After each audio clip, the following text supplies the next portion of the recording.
This is CounterPoint, and I'm your host, Tanya Granic Allen. Today, we dive into a growing debate over free speech and investigate whether government power is once again taking center stage in Canada.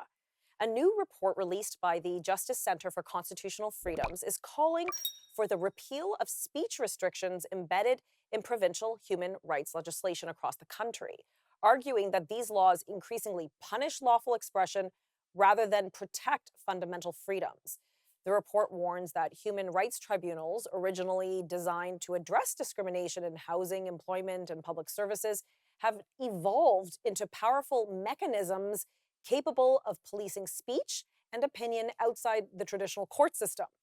Critics argue these bodies can impose significant financial and reputational penalties for comments deemed offensive or discriminatory, even when those comments may still be protected under the Charter's guarantee of free expression. Now, supporters, however, maintain that human rights legislation remains essential to protecting vulnerable communities from hate and discrimination in an increasingly polarized society. The broader debate comes as Canadians continue to grapple with questions around censorship, online harms legislation, compelled speech, and the proper balance between protecting individual dignity and rights and preserving open democratic discourse. Civil liberties advocates warn that expanding restrictions on speech, whether through tribunals, regulators, or new federal legislation, risks creating a chilling effect on public debate, particularly around controversial political and social issues. Well, joining me now to discuss this report and the future of free expression in Canada is Marty Moore, lawyer and director of litigation at the Justice Centre for Constitutional Freedoms. Marty, thank you so much for joining me today. I really appreciate your time. Thank you, Tanya. Happy to be with you. Excellent. So let's dive right into your report. You argue, or your report argues rather, that provincial human rights commissions have really drifted far away from their original mandate. What evidence did you uncover in your research, and what did this report publish that uncovered that to show evidence of this? Well, there's almost too many cases to list, but we could go down the list. As a lawyer funded by the Justice Centre for Constitutional Freedoms, every day I have the privilege of defending Canadians who sadly are being prosecuted by human rights commissions and tribunals, not for discriminating against people, firing them on the basis of, pregnancy or something like that, but rather on the basis of what they say. And what we've seen across Canada is the concept of discrimination being expanded to mean not just actions that you do against someone, but simply words that they find offensive. And one of the most recent examples of this is the fact that there's an individual in British Columbia who goes by the name of Jessica Simpson, now formerly known as Jonathan Yaniv, who's been filing human rights complaints incessantly against individuals like Barbara Kay, Megan Murphy, a media publication called The Western Standard, all simply for making comments, factual comments, that relate to this individual. They find that discrimination. And it's this concept that your speech alone is something worthy of being prosecuted before a government tribunal that is deeply problematic in a free society. Okay, so just before we move on to the broader concepts here, specifically about this Jessica Simpson, Jonathan Yaniv case. When you say this person files multiple complaints, like what are we talking about here? Like a few, like 5, 10, dozens? I am currently on the record for dozens of these complaints, and almost every time a comment is made on Twitter about this individual by certain people that this person is paying attention to, whether it's repeating what's known as a dead name, a former legal name of a person who now identifies with a new name and gender, or referring to this person with male pronouns, well, now that spurs a new complaint. And this is the kind of ridiculous policing of private speech, or public speech in this case, that just has shown how far these human rights tribunals have strayed. But we can get down into the more nitty-gritty of more realistic complaints. For example... Okay, so before we do that, because we only have about 30 seconds before we go to commercial break, so I want to deal with that in segment 2. So who funds this kind of litigation? Is Jessica Simpson paying for all these complaints? Because requires legal representation for both sides.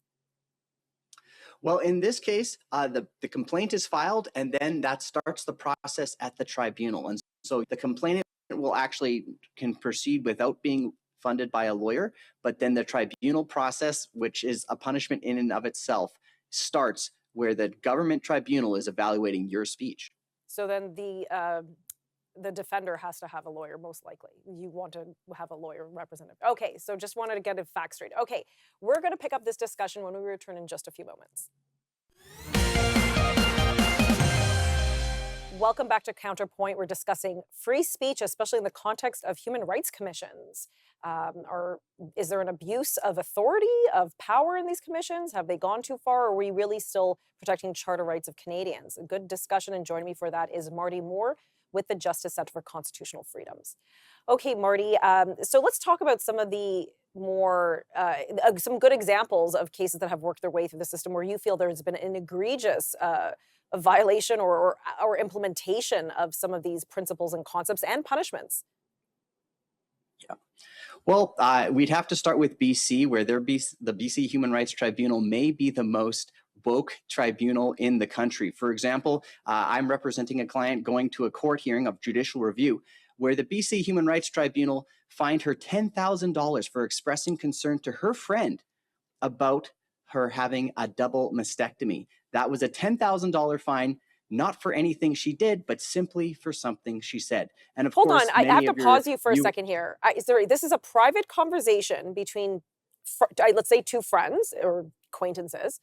Private conversation, and one person didn't like what was expressed and therefore filed a human rights complaint? That's exactly what happened. This was a human rights complaint where an individual was residing on the property of another individual. They were friends. This person began to identify as a different gender. That was not a problem. They still were cared for and essentially allowed to live rent-free on this person's property. But then they decided to get a double mastectomy. And the individual, my client, Ms. Olson, her mother had had a mastectomy and had complications. And so she expressed her concern to her friend that she should not get a double mastectomy. And for that comment, the tribunal found it had nothing to do with any tenancy relationship, in the sense that the tenancy was not affected, but that comment was viewed as discriminatory or transphobic, and my client was then fined $10,000 by the BC Human Rights Tribunal. That's a private conversation with a very significant punishment. I guess they're not friends anymore. That's quite significant. Okay, give me some other cases where we have seen perhaps an egregious implementation of these commissions. And of course, your viewers will be very familiar probably with the Neufeld case. It has really gone global in the sense of we have a BC Human Rights Tribunal looking at comments made by a sitting school board trustee about a program being implemented into the BC school system, a very controversial program called Sexual Orientation and Gender Identity, or SOGI for short, which is being implemented into all the classrooms and all the courses in the school. And the school trustee speaks out against that and speaks out against the sexualization of children. And for those comments, the BC Human Rights Tribunal, after about a 6-year process, has fined him $750,000. This is a retiree. This is a person who will never be able to pay that amount. And the BC Human Rights Tribunal has chosen to make an example of this individual who had the audacity as an elected representative sitting on a public school board to speak out on his views of how children need to be protected from sexualization and the transgender ideology. Okay, so first of all, the fine is just so exorbitant. $750,000, that seems a bit rich, especially for, in this case, a retiree. It doesn't matter. I don't care if they're a millionaire. It seems a little heavy-handed. The interesting thing, as you just pointed out, is this person's an elected official. So, I mean, isn't this why we send MPs to office, MLAs, MPPs, trustees, councillors to the City Hall? Because we want them to debate issues and find a path forward legislatively. So what's to prevent, I don't know, anybody? Maybe I don't like somebody's comments on euthanasia and I file a human rights complaint against a sitting prime minister, for that matter. This is a strange precedent. There's really no limiting principle here. When a human rights tribunal fails to recognize that freedom of speech is a fundamental human right, and then views freedom from offense as some sort of right that must be protected at all costs, including at the cost of democratic discourse, which is exactly what you're talking about there. The idea of fining someone $750,000 because teachers that worked in schools felt offended that this individual, Mr. Neufeld, was criticizing their implementation of a sexual orientation and gender identity curriculum in the schools, which many people have expressed serious concerns for. And I have other clients who are also facing that kind of prosecution in other provinces. Alberta, we've seen it across the country, in fact. Welcome back. We're talking about human rights commissions and tribunals and how they implement or protect charter rights and what that might mean for your freedom of speech. And joining me for that discussion is Marty Moore, who's a director of litigation at the Justice Center for Constitutional Freedoms. Marty, sorry we had to rush to commercial break there, but right before you were discussing, you guys are setting up for a new 12-day hearing, I think? That's right. And when we're talking about these human rights tribunal processes, it's not like this is a letter you get in the mail that warns you about something. This is a full-on litigation against your speech. So, for example, we represent a woman by the name of Benita Peterson in Alberta. She expressed concern about a new the modern pride flag with all the transgender symbolism in it as well, being painted on the streets of her town. And in that, she wrote an article and shared it, raising concerns about what she called as the transgender agenda and how it can affect children, especially their long-term health. For that, she is now going before the Alberta Human Rights Tribunal, being prosecuted by two government-paid lawyers in Alberta at the Human Rights Commission in a 12-day hearing this fall. What did she do? Wow. She simply spoke her opinion, and it's a truthful opinion, in fact. We've had retained expert witnesses who have verified the statements made in this opinion. But yet, this is the process itself can be an incredible punishment on expression. And this is happening again across the country.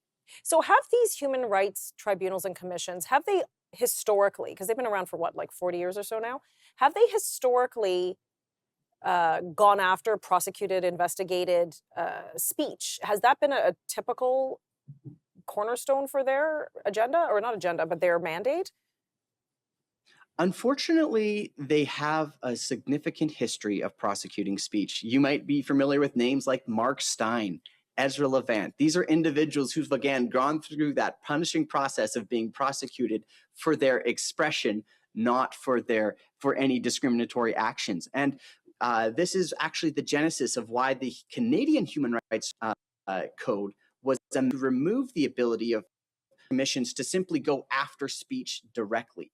But yet, as the Justice Center's report notes, 7 jurisdictions across the country continue to allow for human rights prosecutions, not against discrimination, but against offensive speech. And this is a significant problem because even when we get into these places where someone's alleging discrimination, right. We represented a professor in Nova Scotia who simply wrote an article, and that was alleged to be discrimination in the service of providing university education. Well, there we had to rein it in and take it to court and actually get a court order overturning the decision of the commission to proceed in that case, simply because the tribunals often are filled with ideological actors, and ideological actors have a great tendency to censor their ideological opponents. Mm-hmm. And unfortunately, that's something we see across the country. Legislatures need to rein in the human rights commissions and tribunals. So your report actually calls for repealing speech-related provisions within the Human Rights Code or of human rights legislation. Is that correct? Did I get that right? Yes, there's a number of explicit provisions that allow for the prosecution of speech itself before these commissions and tribunals, which again have relaxed standards compared to a court, do not have the higher thresholds of jurisprudence and, quite frankly, unbiased actors that you would expect at a court. And so those provisions should be removed, but many other reforms could also be undertaken. As a litigator, I see it all the time. And so I have 2 questions on this. So why repeal versus reform? Why not just reform what needs to be fixed? Why repeal the whole thing? Well, it's asking for the repeal of particular provisions of the code that allow for speech to be prosecuted.